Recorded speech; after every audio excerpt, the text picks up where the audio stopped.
Hi everyone, it's Rajna and welcome back to my channel. Today we will be going over the electrical conduction of the heart.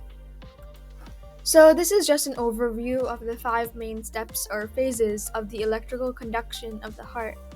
And so this process starts off with the sinoatrial node, which is also known as the SA node, and then it goes through the Bachmann's bundle and the internodal tracts, after which it reaches the atrioventricular node, also known as the AV node. After this, it goes through the bundle of His, through the left and right bundle, where it reaches the Purkinje fibers. So let me go ahead and start to explain this a little bit more. So this image here is just something to refer to as we go through the video. And I have drawn like the whole process here of how the electrical conduction works. And even though this image might seem really complicated right now, trust me, it's not. It's going to get a lot simpler once we break down the steps. So the first step of the process of electrical conduction through the heart is the sinoatrial node, also known as the SA node in short. So the SA node is also known as the heart's natural pacemaker, and the SA node is one of the most notable features in the heart, especially the heart's electrical conduction system, because it is one of the very few places where cells can depolarize by themselves. And so the fact that they can depolarize by themselves is called automaticity. Well, now you might be wondering, well, what does depolarization mean? So basically, depolarization is the process of turning a negatively charged cell into a positively charged cell. And so what happens when all of these cells are depolarizing simultaneously is that they contract. And so say this is happening in the right atrium, which it is. The right atrium is going to contract and send its blood to the right ventricle. And so, like mentioned before, the depolarization of these cells in the SA node is going to spread to the nearby tissue of the right atrium. And so, what happens is when cells are next to other cells that are depolarizing, they start to catch on and they also start to depolarize. So, as soon as that cell group in the SA node is going to start depolarizing, all of the cells in the right atrium will also start depolarizing. So let's just go over a quick summary of what we've learned so far. We've learned about the sinoatrial node, which is short formed into the SA node. And this node has a nickname, which is the heart's natural pacemaker, because it generates this impulse for the heart to continue beating. And so the cells in the sinoatrial node can depolarize by themselves due to their automaticity, which is just a fancy word for being able to depolarize by itself. And so basically it means that the cells in this region of the SA node can generate electrical impulses on their own, causing them to depolarize and contract. Now let's go to the next part of the process, which is simultaneously happening as the same time of the first step. So the two things that we're going to be covering in this section are the Bachmann's bundle and the internodal tracts. And so when you break down the word internodal, you get the word inter and then you get the word nodal.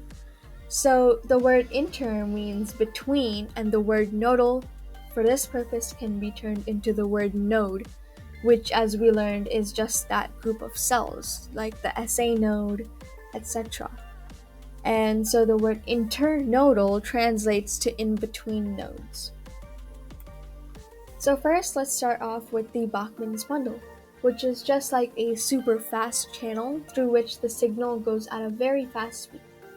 So what happens is while the SA node is sending the signals to the right atrium, it sends like this jet of energy through the Bachmann's bundle, which delivers the electrical conduction to the left atrium. This is important because the left and right atria have to be able to contract together.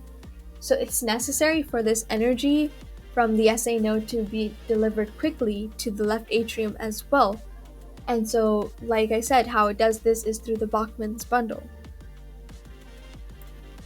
So the key function of the Bachmann's bundle is to ensure that there is no gap time between the beating of the left and right atrium, which leads to a properly functioning heart. Now let's go to the internodal tract. And as mentioned before, the internodal tract means just like the tract between two nodes. And in this case, it is going to be the SA and the AV node. And we'll cover the AV node as the next topic. So this tract has a very similar function to the Bachmann's bundle. And so what its function is to deliver conduction at a quick rate. So let's have a quick summary of this topic. And so what we've done so far is the Bachmann's bundle and the internodal tract, whose jobs are to transport the conduction signals at a faster rate. The Bachmann's bundle transports the conduction from the SA node to the left atrium, and the internodal tract transports the conduction from the SA node to the AV node. And just to summarize, the internodal means in between nodes. So there are 3 of these internodal tracts. And so the Bachmann's bundle and internodal tracts have a similar function. Now let's move on to the atrioventricular node, which is also known as the AV node. The AV node is actually one of the things that is most interesting in the heart's electrical conduction system because it has a very unique role. It has the ability to delay the passing of electrical conduction, which allows it to create a gap space between the pumping of the atria and the pumping of the ventricles, which is crucial for the proper performance of the heart.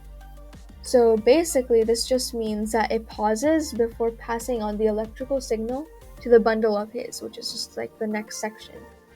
And this pause is very crucial for the proper performance of the heart. So let's just have a total summary of everything that we've learned so far. So the first 3 topics. So far we have learned that the cells in the SA node start to depolarize through automaticity, and this conduction is given to the left atrium through Bachmann's bundle, which is given through the... So let's just cover everything that we've done so far. So in the first 3 units, we learned that cells in the SA node start to depolarize by themselves through automaticity, and this conduction is passed on to the left atrium through the Bachmann's bundle and to the AV node through the internodal tracts. Now let's do our next section, which is the left bundle, the right bundle, and the bundle of His. So the AV node leads to the bundle of His, which is not the bundle of His, it's the bundle of His. So this bundle then divides into the left bundle and the right bundle. So this left bundle then splits into 2 new bundles, the left anterior bundle and the left posterior bundle. So as mentioned in the previous video, the left ventricle is the most powerful chamber of the heart, as it needs to pump blood to the whole body, which is why the left bundle splits into 2, providing enough energy for the left ventricle. The left anterior bundle comes in front of the ventricle, and the left posterior bundle goes to the back of the ventricle. This also helps evenly distribute the energy through the thick walls of the left ventricle. So this is an image with a bunch of numbers on it, and so let me just explain what these numbers represent. 4.1 represents the bundle of His. 4.2 is the left bundle, which is just that tiny section before the bundle splits into 2 new bundles. 4.3 represents the right bundle, 4.4 is the posterior left bundle, and 4.5 is the anterior left bundle. And so, like the really tiny blue dots on the posterior left bundle represent that it is behind the left ventricle.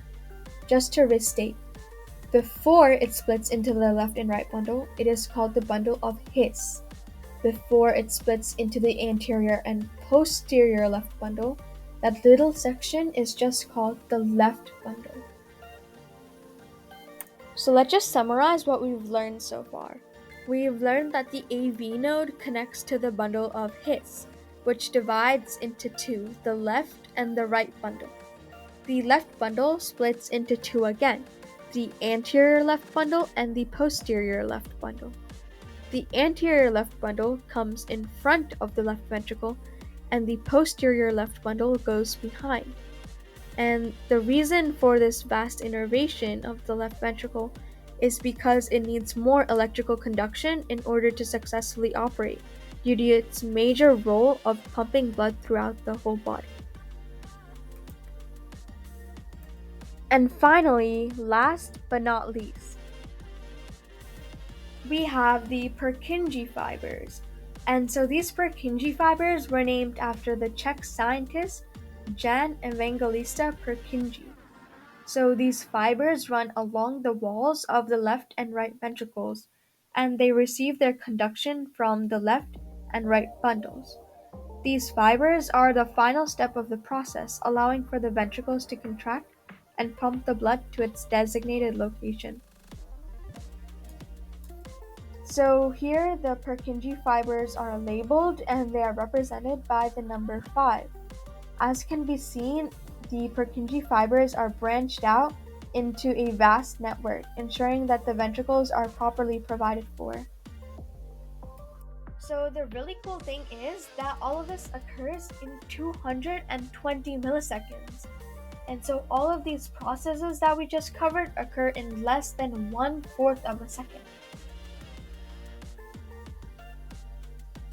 So these next two slides are just the total summaries of everything that we've covered in this video. So you can just pause the video and take a read.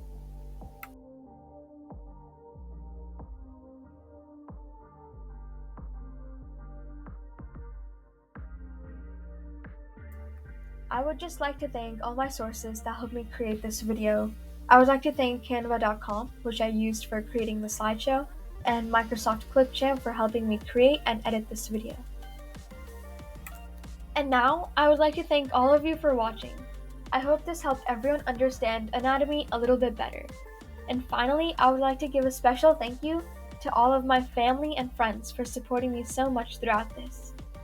Bye!